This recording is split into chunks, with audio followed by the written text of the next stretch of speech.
পরিশ্রম করবা না, কষ্ট করবা না, এমনি মানুষ তোমাকে সম্মান করবে? এত সহজ? আমরা সবসময় বলি, আমরা একটা হাদিসের কথা, আত্মাকদুলা ইয়রুদ্দু, তকদির কখনো পরিবর্তন হয় না, কপালে যেটা আছে সেটা, কপালে যেটা আছে সেটা। অথচ আল্লাহ তাআলা কোরআনে বলেছে ওয়াল্লাইসা লিল ইনসানু ইল্লা মা সা, আল্লাহ বলেছে মানুষ ততটুকুই পায় যতটুকু সে চেষ্টা করে। এবং আল্লাহ তাআলা কোরআন আরেকটা আয়াতে বলেছে ইন্নাল্লাহা লা ইউগাইয়িরু বিকাউমি হাত্তা ইউগাইয়িরু বিআনফুসিহিম, আল্লাহ কোনো জাতির ভাগ্য পরিবর্তন করে না যতক্ষণ পর্যন্ত ওই জাতি এবং ওই ব্যক্তি নিজের ভাগ্য পরিবর্তন করার চেষ্টা না করে। আর তুমি মনে করো চেষ্টা করবা না, এমনিই তুমি সফল হয়ে যাবা, সব তোমাকে মানুষ সালাম করবে, প্রণাম করবে? না, এমনি করবে না, তোমাকে এমনি কখনো করবে না। পরিশ্রমের কোনো বিকল্প নেই। মনে রাখবা, পরিশ্রম তার পারিশ্রমিককে কখনো খালি হাতে ফেরায় না, কখনো না, কখনো না। তুমি পরিশ্রম কর, পৃথিবীর সবচেয়ে বড় সংজ্ঞা। পরিশ্রমের কোনো বিকল্প নেই, পরিশ্রমের কোনো বিকল্প নেই। একটা এক্সাম্পল তোমাদেরকে দিই। একবার একটা অঞ্চলে তারা চিন্তা করলো একটা মন্দির বানাবে। তো মন্দিরের জন্য কি লাগে? মূর্তি লাগে। তো তারা চিন্তা করলো একটা মূর্তি বানাবে। তো মূর্তির জন্য কি লাগবে? পাথর লাগবে। তো তারা চিন্তা করলো একটা পাথর কোথা থেকে পাওয়া যায়? সুন্দর পাশের গ্রামে একটা পাথর আছে, সুন্দর পাথর, সাদা পাথর, চমৎকার পাথর।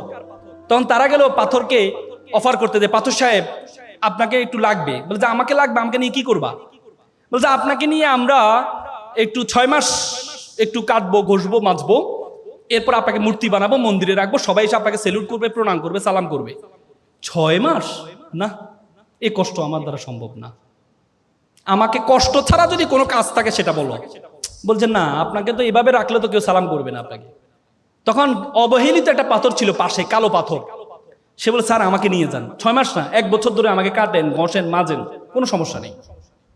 পরবর্তীতে এই কালো পাথরটাকে নিয়ে যাওয়া হয়। নিয়ে যাওয়ার পর 10 জন মিলে তাকে কেটে ঘষে কাটাকাটি শুরু করলো। 10 মাস ধরে কাটছে। কাটার পর তাকে মূর্তির অবয়ব বানালো। অবয়ব বানার পর মন্দিরে রাখলো।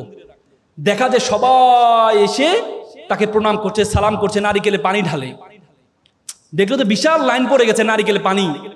তারা চিন্তা করলো এই যে প্রত্যেকের হাতে একটা নারিকেল, এই নারিকেল যদি আমার দেয়ালে ভাঙে তাহলে আমার দেয়াল তো ফেটে যাবে। তখন তারা কি চিন্তা করলো, ওই পাথরটাকে একটা অফার দিয়ে দেখি, এখান থেকে কাটা ঘষার কোনো কাজ নেই। তখন গেল সাদা পাথর সাহেব, আপনার একটা চমৎকার কাজ পেয়েছি। বলে কি কাজ? বলে যে আপনাকে কাটবে না, ঘষবে না, মাজবে না, কিচ্ছু করবে না, শুধু নারিকেল ভাঙবে। খুব চমৎকার। 6 মাস? না, 6 মাসও লাগবে না, এখন থেকে কাজ শুরু। আপনার এখন থেকে আপনার কাজ শুরু, রেডিমেড কাজ। তো ভালো কথা। তো পরে তাকে নেওয়া হয়, প্রত্যেকে এসে নারিকেল ভাঙে।